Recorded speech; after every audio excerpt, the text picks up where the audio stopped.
Yeah. So I can take another 2 anytime. That's good wood, eh? Yeah. Yeah. When did you cut it? Last winter. I love animals. Okay, everybody be cool. They help me get through my life. That's Jamie. Jamie thinks I'm her mother.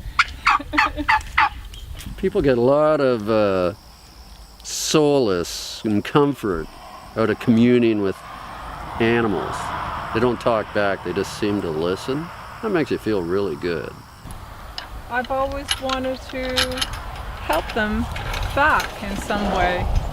And so I've always wanted to take in animals who've been neglected and teach people that they have feelings too, that they're living creatures and we should treat each other with respect. Like people, I drive kids on the school bus up here, and they're all rural kids, and 80% of them don't know about farms. It's a changing world up here. Probably 60% of the people in this area work for the casino. They have nothing to do with farms, you know, or they work at Walmart or something. Farming's a lost art up here.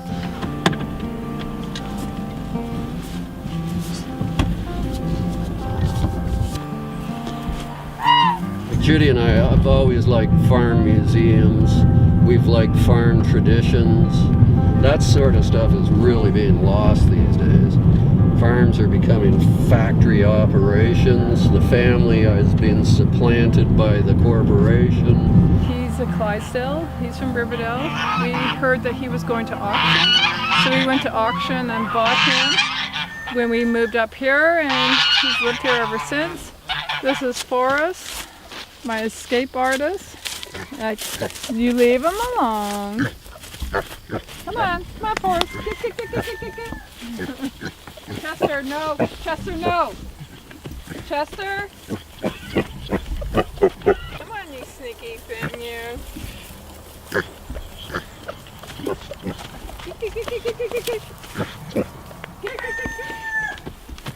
Chester, no. Chester. Chester. Come on, Chester. Wiggins, wake up. Wiggins. Come on, Wiggins. Wake up. Come on. Up. Oh, sorry. Wiggins, wake up. You were fast asleep there, weren't you? It's supper time. He came from a petting farm in Stouffville. And so a lady desperately tried to find him a home because he was about to be killed. And so this is Wiggins, and he lives here with us. It's a great pig.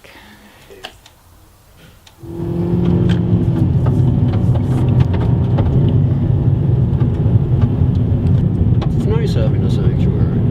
It's expensive because you aren't reproducing them. You aren't selling them to market. So except for the fact that people can come and see them, which is what we want to do, there's no real financial benefit to having a sanctuary. It's more for the animals' benefit. I don't consider this a business.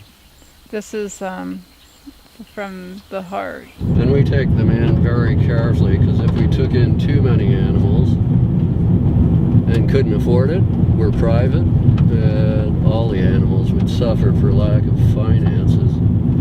So we don't have a large population. We get donations from people. That helps. There was 30 sheep from Guelph University, and there was a big rescue for them. We took 4, and they were used for epidurals and spinal taps. The brown goat is from Spadina Avenue. At that time, there's children kept phoning the Toronto Humane Society asking how to feed a baby goat. And he's been with us ever since. And the white goat, her mom was found by 2 police officers a week before Christmas walking along Bloor. And when we got her, she was pregnant and she had twins. Chickens are really smart. If you put them in one direction, they'll always come in the same door. They know what time of day to come in. These are all birds from egg-laying factories, so that's why they don't have their feathers. The feathers have all been damaged from being kept in cages. And usually when we get them from a cage, a factory cage situation, they don't know how to walk. And so when you put them on the ground, they stand there, but they don't know how to walk. It takes them a few days to get used to it, and it takes them a while to go outside because they don't know how to.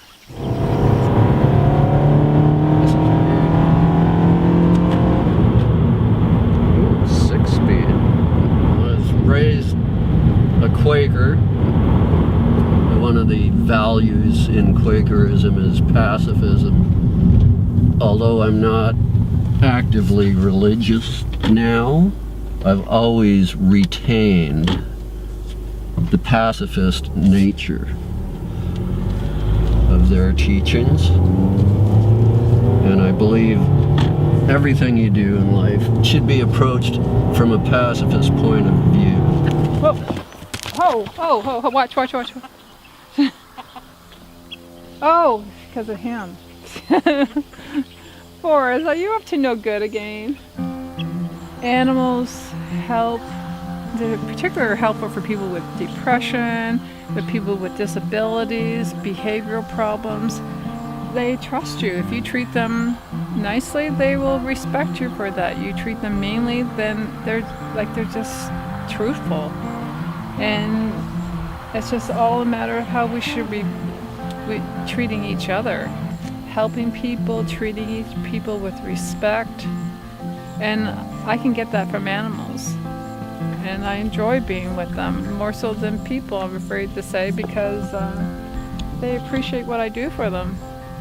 I personally am a vegetarian, but I think that if you are going to eat meat, or any type of food, you really should try as hard as you can to find out where they come from and find out how they're treated, in particular the animals.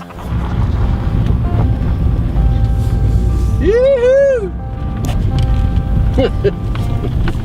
He's interviewing me about my values in life and everything while I'm ripping the shit out of this car on the back road. Right? We left the city politically. So when we had this farm as our getaway. So when we decided to leave, because it was affecting the children, of course we wanted to come up here.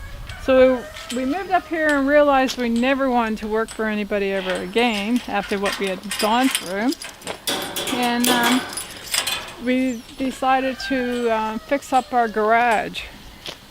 It was falling down. So we fixed it all up. We bought this old antique counter at an auction, and we started growing produce.